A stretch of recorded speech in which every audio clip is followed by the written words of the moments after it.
ବଲାଙ୍ଗୀର ଜିଲ୍ଲାର ଆଗଲପୁରଠାରେ ସଂଯୋଗୀ ସାହିତ୍ୟ ସଂସଦ କୁଣ୍ଡାପିଠା ଘଟଗାଁ କେନ୍ଦୁଝରର ବାର୍ଷିକ ସାରସ୍ୱତ ମହୋତ୍ସବ 2024 ଗତ 25 ତାରିଖ ଦିନ ଅନୁଷ୍ଠିତ ହୋଇଯାଇଛି।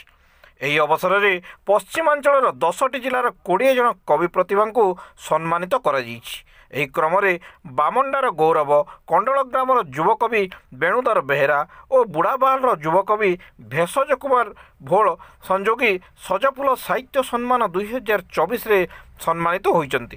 ବିଭିନ୍ନ ସାହିତ୍ୟ ଅନୁଷ୍ଠାନ ତରଫରୁ ସେହି ଯୁବକବିଦ୍ୱୟଙ୍କୁ ଢେର ସାରା ସ୍ୱାଗତ ଦିଆଯାଇଛି। ଉକ୍ତ ବାର୍ଷିକ ସାରସ୍ୱତ ସମ୍ବର୍ଦ୍ଧନା ଉତ୍ସବରେ ଶ୍ରୀ ଜୟନ୍ତ କୁମାର ସିଂଦେଓ ସଭାପତି, ମୁଖ୍ୟ ଅତିଥି ଭାବରେ ଭିକାରୀ ଚରଣ ପ୍ରଧାନ, ମୁଖ୍ୟ ବକ୍ତା ଭାବରେ କିଶୋର ଚନ୍ଦ୍ର ମିଶ୍ର ବୌଦ୍ଧ, ସ୍ଥାୟୀ ସଭାପତି ଶ୍ରୀ ଉପେନ୍ଦ୍ର ନାରାୟଣ ଦାସ ପ୍ରମୁଖ ମଞ୍ଚାସୀନ ଥିଲେ।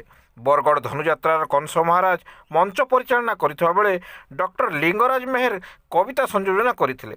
ଏହି କବିତା ପାଠ ଅବସରରେ 60ରୁ ଅଧିକ କବି ଏବଂ କଳାକାରମାନେ ଯୋଗ ଦେଇ ସ୍ୱରଚିତ କବିତା ପାଠ କରିବା ସହ ନିଜସ୍ୱ କଳା ପ୍ରଦର୍ଶନ କରିଥିଲେ।